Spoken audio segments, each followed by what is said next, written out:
This is Wall Street Week. Welcome back. Okay, let's start with what's really important tonight. It's just your money, not your life. Everybody who really loved you a week ago still loves you tonight. And that's a heck of a lot more important than the numbers on a brokerage statement.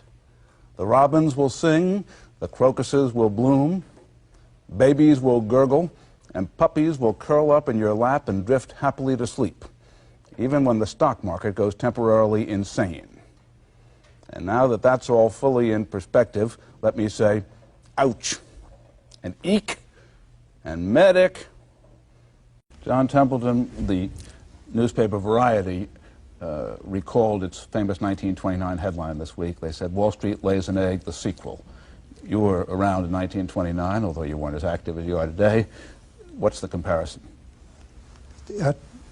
The panic this time was much greater, much larger. But at that time, the stock market would have recovered within a year, except that the panic spread into general business conditions. And that I do not expect this time. Things are so different. At that time, there was no unemployment insurance. There was no guarantee of bank deposits. There was no insurance on brokers' accounts. There was no Social Security, and many other factors. So that this time, I think this is simply a stock market, a bear market in the stock market, and will be reflected in little, if any, decline in general business. President Reagan last night seemed to be at pains not to say we would not have a recession. He said if we lost confidence, if Wall Street's mood spread to the country, that we could have a recession earlier than we might. Does that worry you? No, that is about the same thing as was said in 1929. But it's also said with every other bear market which has not increased in spread. It was said in the bear market of 1937 and 1942 and 1974. And usually it's true that nothing will happen this time except a temporary decline. I would go as far, Lewis, to say that I would be very surprised if there is any decrease at all in the amount of dividends paid out. I'd be very surprised if there was any decrease in the book values of corporations. I'd also be surprised if there was even a decrease in the sales volume of corporations.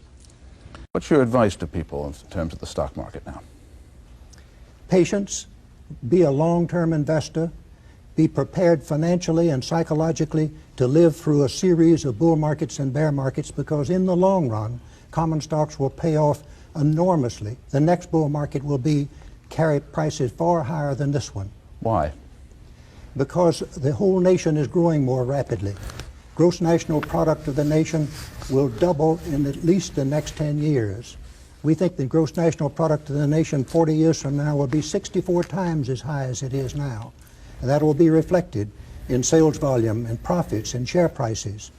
So that from a long-term investment standpoint, it's a question of when should you put your money into stocks. We can't give you the exact day, but sometime the bull market will start again and you want to be in on it. Barely 2 months ago, you were here with me, and you were totally optimistic about the future. Have you changed that attitude a little?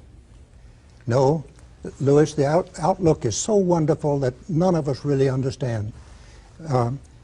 All the world is progressing more and more rapidly. Half of all that's been discovered in science in the last 50 years, half of all discovered in medicines in the last 20 years.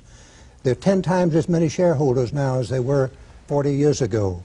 Pension funds, individual retirement accounts, and all growing so rapidly. And the quantity of shares available to buy is shrinking, so that in the long run, share prices are likely to be much higher than they've ever seen before.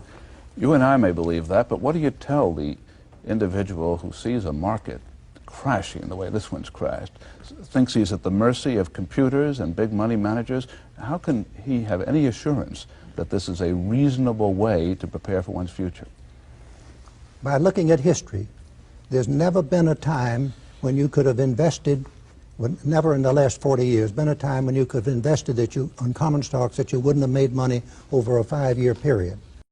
Or to say it differently, the great bull market did end 2 months ago on August 25th.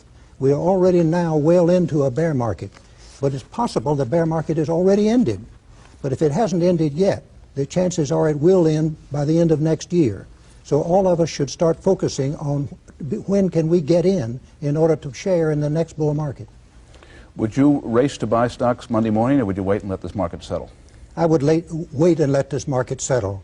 We have not increased our total holdings of common stocks this week, and it may be several weeks before we do.